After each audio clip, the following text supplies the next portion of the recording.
बिहार के पूर्व मुख्यमंत्री नीतीश कुमार और तेजस्वी यादव एमएलसी चुनाव में बड़ा खेला करने वाले हैं। जहां एक और आपको बता दें कि नीतीश और तेजस्वी ने अपना प्लान सेट कर लिया है, लेकिन अभी तक भाजपा और चिराग पासवान ने अपने पत्ते नहीं खोले हैं। ये नहीं अभी तक पता चला है कि आखिर उन लोगों की पार्टी से उम्मीदवार कौन होने वाले हैं।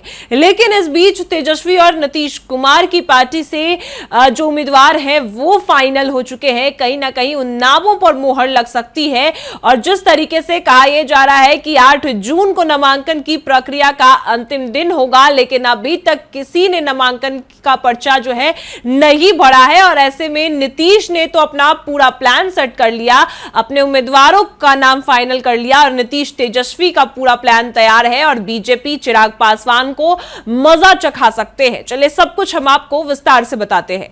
नमस्कार, मैं कोमल और आप देख रहे हैं दर्श न्यूज। बता दें आपको कि बिहार के एमएलसी सीट में 10 सीट खाली हो रही है, जिसमें एक सीट पर उपचुनाव होना है और वो नीतीश कुमार की सीट है। नीतीश कुमार के पास 4 एमएलसी सीट है तो बीजेपी के पास 3 और आरजेडी के पास 1 एमएलसी सीट जाने को लेकर चर्चा जो है वो काफी ज्यादा है। आरजेडी 1 सीट आराम से जीत लेगी और चिराग पासवान और उपेंद्र कुशवाहा की पार्टी को एक एमएलसी सीट दी जाएगी। लेकिन बात कर रहे हैं जेडीयू की, तो जेडीयू अपनी पूरी तैयारी कर चुकी है और 8 जून को नामांकन की जो अंतिम पर्चा है वो भराएगा और ऐसे में 18 जून को अगर जरूरत पड़ी तो वोटिंग की जाएगी। जहां एक और नीतीश और तेजस्वी का पूरा प्लान सेट है। बता दें आपको कि तेजस्वी यादव भी उम्मीदवार कहीं ना कहीं फाइनल कर चुके हैं। या तो आरजेडी से तेज प्रताप यादव एमएलसी चुनाव लड़ेंगे या फिर एआईएमआईएम को तेजस्वी टिकट देंगे, 1 सीट देंगे, या फिर एआईएमआईएम को अगर तेजस्वी नहीं देते तो किसी एक मुस्लिम उम्मीदवार को तेजस्वी यादव मैदान में उतारेंगे और अपनी पार्टी आरजेडी से मुस्लिम उम्मीदवार को एमएलसी बनाएंगे। लेकिन वहीं बीजेपी चिराग पासवान ने अभी तक तय नहीं किया कि उनके तरफ से उम्मीदवार कौन होगा। तो नीतीश और तेजस्वी मिलकर बीजेपी को मजा चखाने वाले हैं। नामांकन के लिए जो है 3 दिन बचे हैं, लेकिन अभी तक किसी प्रत्याशी ने पर्चा नहीं भरा है। सूत्रों के अनुसार जेडीयू ने अपने 4 उम्मीदवार के नाम तय कर लिए हैं और भाजपा चिराग पासवान ने अभी तक पत्ते नहीं खोले। एनडीए की ओर से जेडीयू के 4, भाजपा के 3 और एलजेपीआर और आरएलएम के 1 उम्मीदवार जाएंगे और नॉमिनेशन के लिए एनडीए ने तारीख पक्की की है। एनडीए सूत्रों की माने तो गठबंधन के तमाम प्रत्याशी 8 जून को पर्चा भरेंगे। इस मौके पर बिहार के सीएम सम्राट चौधरी, पूर्व सीएम नीतीश कुमार, भाजपा के राष्ट्रीय अध्यक्ष नितिन नवीन के अलावा अन्य नेता भी मौजूद होंगे। एनडीए के पास 9 सीट जीतने लायक संख्या बल है और 1 सीट जीतने के लिए 25 विधायक की जरूरत है, तो आरजेडी भी 1 सीट आसानी से जीत सकती है।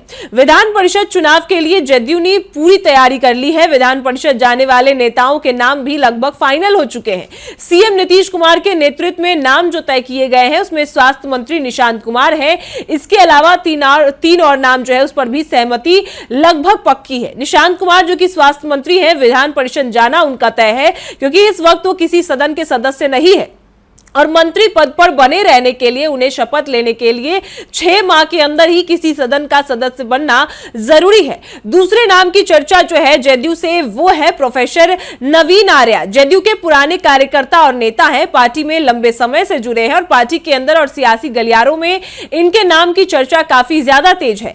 कहा जा रहा है कि नवीन आर्या को विधान परिषद भेजकर पार्टी के बाहर और अंदर बड़ा मैसेज दिया जा सकता है। नवीन आर्या जेडीयू के प्रमुख नेता और बिहार राज्य पिछड़ा वर्ग के पूर्व अध्यक्ष भी है। मौजूदा वक्त में पार्टी के प्रदेश महासचिव और जेडीयू प्रदेश कार्यालय में जन सुनवाई कार्यक्रम जो है उसके प्रभारी भी है, तो उन पर भी कहीं ना कहीं मुहर लगाई जा सकती है और उनके नाम की भी चर्चा काफी ज्यादा है। तीसरे नाम की चर्चा जेडीयू से है कुमुद वर्मा, जो कि अभी भी एमएलसी है और रिपीट किया जा सकता है और वो जून 2020 में विधानसभा कोटे से निर्विरोध निर्वाचित होकर विधान परिषद पहुंची थी। विधान परिषद में बाल संरक्षण एवं महिला सशक्तिकरण समिति की अध्यक्ष के रूप में जिम्मेदारी वो संभाल चुकी है। और वहीं कुमुद वर्मा कोयरी दांगी समुदाय से आती है और लंबे समय से जेडीयू से जुड़ी है और नीतीश कुमार लवकुश समीकरण साधने के लिए दांगी समाज के नेताओं को उच्च सदन का सदस्य बनाते रहते हैं और यही वजह है कि कुमुद वर्मा को नीतीश कुमार रिपीट करने वाले हैं। फिर आपको बता दें कि गुलाम गौस के नाम की भी चर्चा है जिनको रिपीट किया जाएगा। इनकी वजह नीतीश कुमार का बेहद करीबी माना जाता है और अल्पसंख्यक कोटे के दूसरे एमएलसी है। मुस्लिम अति पिछड़ा समाज से आते हैं और गुलाम गौस जो है वो 8 साल पहले आरजेडी छोड़कर जेडीयू में आए थे और इसके बाद ही उन्हें नीतीश कुमार ने विधान परिषद भेजा था और वो 2005 से 2010 तक बिहार विधान परिषद में विपक्ष के नेता थे। और गुलाम गौस बिहार के दिव्यांगत स्वतंत्रता सेनानी, पूर्व मंत्री और बिहार विधानसभा के पूर्व अध्यक्ष गुलाम सरवर के भतीजे भी हैं। ऐसे में इनको भी रिपीट किया जा सकता है। ललन मंडल जो कि जेडीयू की ओर से नए नाम में ललन मंडल के नाम की भी चर्चा है, वह उभरते हुए नेता हैं और ईबीसी समाज से आते हैं और जमीन से जुड़कर पार्टी नेताओं के लिए काम भी करते हैं। इसी वजह से इनके नाम की भी चर्चा काफी ज्यादा तेज है। वहीं भाजपा की ओर से किन नेताओं को टिकट देना है, इसको लेकर सीनियर नेताओं की बैठक की गई। कुछ समय पहले ही सीएम सम्राट चौधरी दिल्ली गए और पार्टी के नेतृत्व के लिए उन्होंने बैठक की और भाजपा के राष्ट्रीय अध्यक्ष नितिन नवीन पटना आए हैं। उनके आवास पर भाजपा नेताओं की बैठक हुई जिसमें सम्राट चौधरी भी शामिल थे और बैठक में इसी बात पर चर्चा हुई कि किसे बिहार विधान परिषद जो है चुनाव का टिकट दिया जाए। हालांकि अभी तक नाम सामने नहीं आया है। वहीं आरएलएम कोटे से उपेंद्र कुशवाहा के बेटे दीपक प्रकाश को बनाया जाएगा और चिराग पासवान की पार्टी से चर्चा यह है कि 3 नामों की चर्चा है जिसमें सबसे ऊपर चिराग पासवान के भांजे श्रीमंत मृणाल का है। वो फिलहाल पार्टी के युवा विंग को लीड कर रहे हैं और मृणाल को विधानसभा चुनाव में पार्टी की तरफ से गरखा से कैंडिडेट भी बनाया गया था लेकिन वो हार गए। और इसके अलावा चिराग पासवान के करीबी वेद प्रकाश पांडे और पार्टी के सीनियर लीडर हुलास पांडे के नाम की भी चर्चा है। लेकिन अभी तक अंतिम मोहर चिराग पासवान और बीजेपी की तरफ से नहीं लगाई गई है कि आखिर कौन से उम्मीदवार एमएलसी जो है वो बनेंगे और विधान परिषद जाएंगे।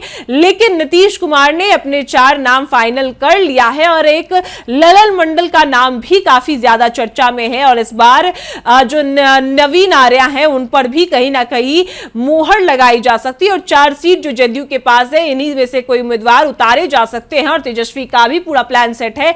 या तो तेज प्रताप आरजेडी से अगर एमएलसी चुनाव लड़ने के लिए मान जाते हैं तो फिर तेज प्रताप यादव को ही चुनाव लड़ाया जाएगा। लेकिन अगर नहीं मानते तो या फिर तेजस्वी यादव एआईएमआईएम को टिकट देगी या फिर एआईएमआईएम की जगह किसी मुस्लिम उम्मीदवार को तेजस्वी टिकट देंगे। और ऐसे में 8 जून को ही आखिरी तारीख है एमएलसी चुनाव के नामांकन का पर्चा भरने के लिए। तो तेजस्वी नीतीश ने तो अपने उम्मीदवार को लेकर चर्चा कर ली है, नामों पर मोहर बस लगाना बाकी है। लेकिन बीजेपी और चिराग पासवान की पार्टी से अभी तक फाइनल नहीं हुआ है कि आखिर कौन किस सीट से जाएगा, क्योंकि ये बीजेपी के संजय मायूख और सम्राट चौधरी की सीट खाली हो रही है। उन दोनों सीटों से बीजेपी किसको भेजना चाहती है वो देखने वाली बात होगी। और चिराग पासवान की पार्टी से 3 नाम की चर्चा है जिसमें उनके भांजे श्रीमंत मृणाल के नाम की सबसे ज्यादा चर्चा है। लेकिन अभी तक उन्होंने अपने पत्ते नहीं खोले। तो ऐसे में कहीं ना कहीं अगर जल्दबाजी नहीं करते हैं और जल्द ही अपने उम्मीदवार पर मोहर नहीं लगाते हैं तो नीतीश कुमार, तेजस्वी यादव बाजी मार लेंगे। फिलहाल इस खबर में इतना ही। आपकी क्या राय है वो हमें कमेंट में जरूर बताएं और देखते रहें दर्श न्यूज।